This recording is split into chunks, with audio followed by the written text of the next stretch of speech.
1998. Sara Blakely is 27 years old. She lives in a small apartment in Atlanta. She sells fax machines door to door for a living. Her annual income, $16,000. Her life savings, $5,000. She's getting ready for a party when she realizes she doesn't have the right undergarment to wear under white pants.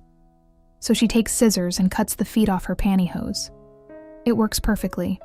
Smooth lines, no visible panty lines. And she has an idea. Why doesn't this exist as a product? 7 years later, Oprah Winfrey names Spanx one of her favorite things. Sara Blakely becomes a billionaire at age 41, the youngest self-made female billionaire in American history. No investors, no business loans, just $5,000 and an idea. Your like and subscription help more women discover this story. Thank you. Sara wasn't a fashion designer. She had no experience in manufacturing. She'd never taken a business class. After college, she tried stand-up comedy, failed. She applied to law school, got rejected, ended up selling fax machines door to door in Florida heat. But that night in 1998, cutting up pantyhose, she knew she had something. She spent the next year researching hosiery manufacturing. Every manufacturer she called said the same thing. This idea won't work. No one will buy footless pantyhose. She called every hosiery mill in North Carolina. All rejected her. Finally, one mill owner called back. His daughters convinced him Sara's idea was brilliant. He agreed to manufacture a prototype. Sara spent $5,000 of her savings on the first product run. She wrote her own patent application to save money on lawyers. She designed the packaging, bright red with clear window, because she wanted women to see the product.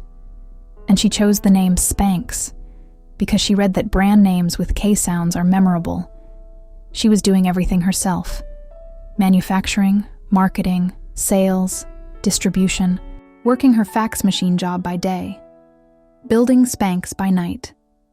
If you find value here, please like and subscribe. Your support matters. 1999. Sara cold calls Neiman Marcus headquarters. She asks for a meeting with the buyer for women's hosiery.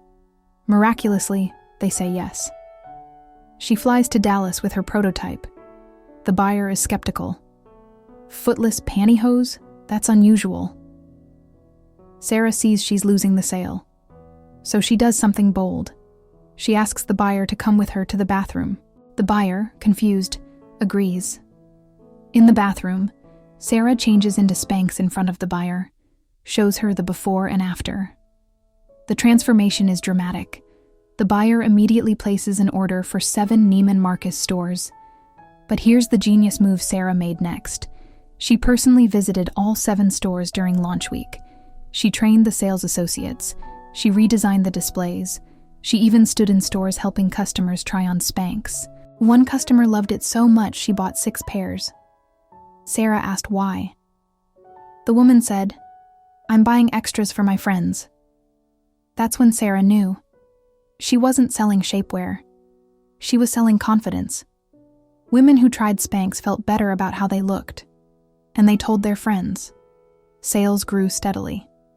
$4 million first year, $10 million second year. But Sara needed a breakthrough. She needed national exposure. So she wrote a letter to Oprah Winfrey's producers. She explained her story. $5,000 startup, self-made, helping women feel confident. And she sent samples. November 2000. Sara gets a call. Oprah's team wants to feature Spanx on her Favorite Things episode. Sara nearly passes out. The episode airs. Oprah holds up Spanx on national television. This is genius. Every woman needs this. Sales explode. Website crashes from traffic. Orders backlog for months. Spanx becomes a cultural phenomenon overnight. 2012. Forbes estimates Sara Blakely's net worth at $1 billion.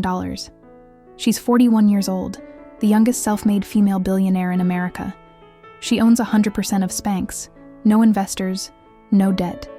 She built the entire company with $5,000 and grit. In 2021, She sold majority stake to Blackstone for $1.2 billion, but retained significant ownership and creative control. Spanx now generates over $400 million in annual revenue, sold in 65 countries, 200-plus products. But Sara's story isn't just about money. It's about seeing an opportunity where everyone else saw nothing. It's about persisting when 14 manufacturers rejected her. It's about creativity, going into a bathroom with a buyer to close a deal. It's about customer focus, standing in stores personally training staff. And it's about understanding that she wasn't selling fabric. She was selling how women wanted to feel about themselves: confident, powerful, ready. Sara Blakely proved you don't need an MBA, venture capital, or industry experience to build a billion-dollar company. You need an idea that solves a real problem. You need persistence when everyone says no. And you need the courage to bet on yourself when no one else will. $5,000 to $1 billion, from cutting pantyhose in an apartment to revolutionizing an industry. She did it, and she showed millions of women they could too. If this story inspired you, your like and subscription help more women discover it. Thank you.